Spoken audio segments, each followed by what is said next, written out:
Once we get to the roof, I said to my assembled troops, Ranger Dan shall lower us down into the tactical equipment department. You have the ropes, right?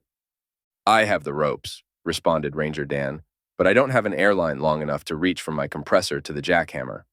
Now, people, I replied with my normal command voice, this incident, this omission, this travesty to strategic planning demonstrates why we must fully anticipate the moves of the enemy and be ready to respond with overwhelming force.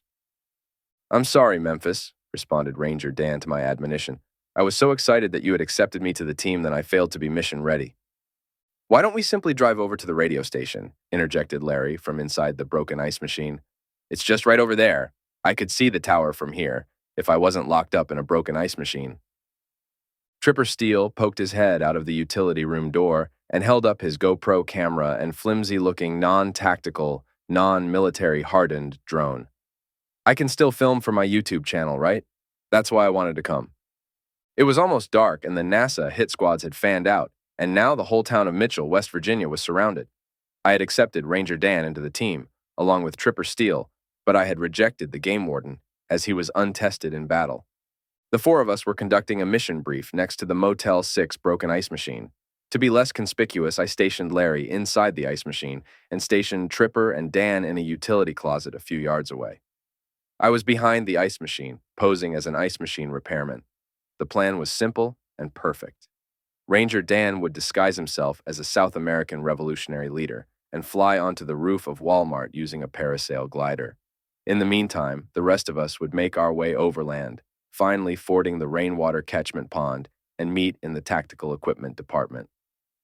From Walmart, Larry and I would then clandestinely slip out the back door and fight our way around the Mitchell off-ramp to I-81 and approach the radio station at exactly 45 degrees relative to the line of position given by the I-81 right-of-way. Tripper and Ranger Dan would operate in support of the mission by securing our right and left flanks, by directing lasers into the eyes of the advancing NASA troops. I knew I had a green and untested team, but I didn't know that the incompetence would run so deep. First, Ranger Dan totally forgot to bring his South American revolutionary disguise with him, and he meekly pointed out that he didn't own a paraglider and that he had never been trained to fly one anyway. Second, Larry kept insisting that we should simply drive over to the radio station. And third, while Tripper totally loved the plan, he insisted on filming the whole operation with his drone. It was not to be an easy mission, but I, as a leader, needed to come to terms with my assets and finally accept those things I could not change. Jump off is at 2100, I told my assembled battle unit. Mark time, 2030 now.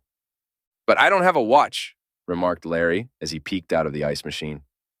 We don't have watches either, stated Tripper from inside the utility room. But I have a cell phone. You need to wrap that cell phone in at least 2 slices of bologna, I ordered Tripper, or the NASA Electronic Warfare Detachment will track our every movement. I didn't bring any bologna, replied Tripper, but I do have a can of Chicken of the Sea brand smoked oysters and several pounds of fresh smoked Asian carp in my truck. Finally, it was 2100 and time for jump off. But even at jump off, I knew things were going askew. Ranger Dan called for an Uber taxi to take him to Walmart disguised as a South American motel cleaning lady.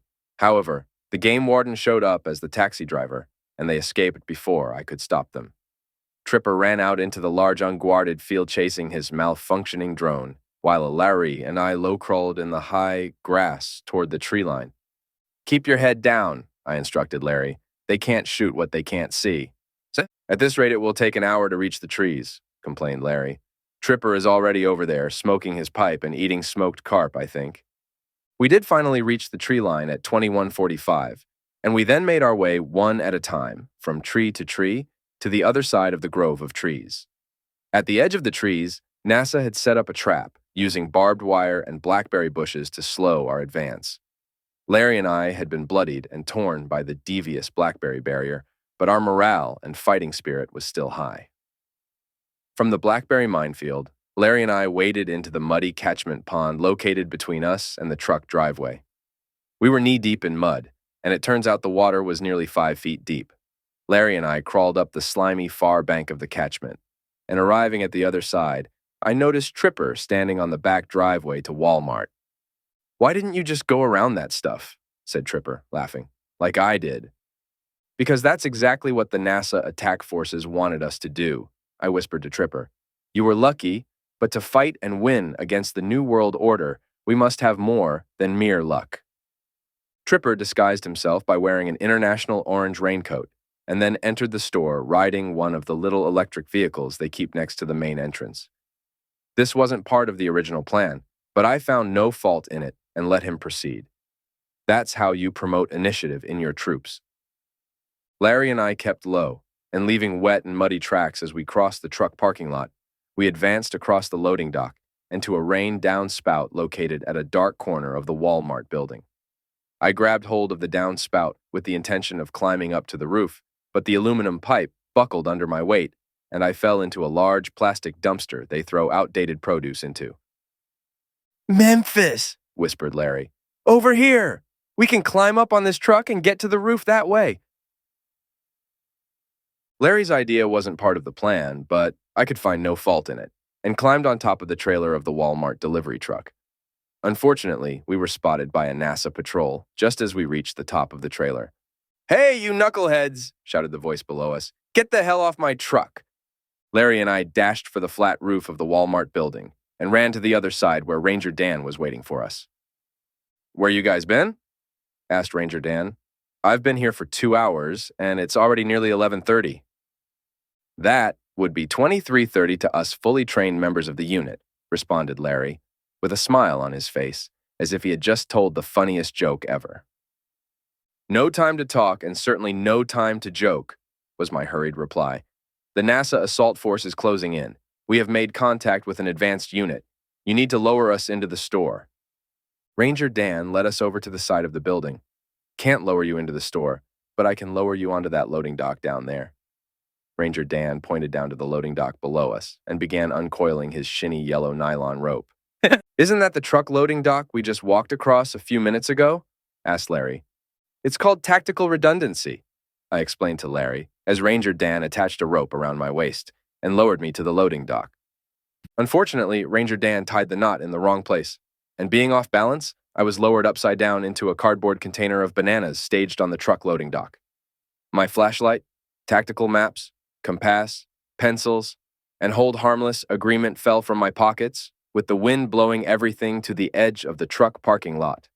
Tripper appeared at the rear loading dock door just as Larry was safely on the loading dock. Tripper motioned for us to hurry. This way, whispered Tripper.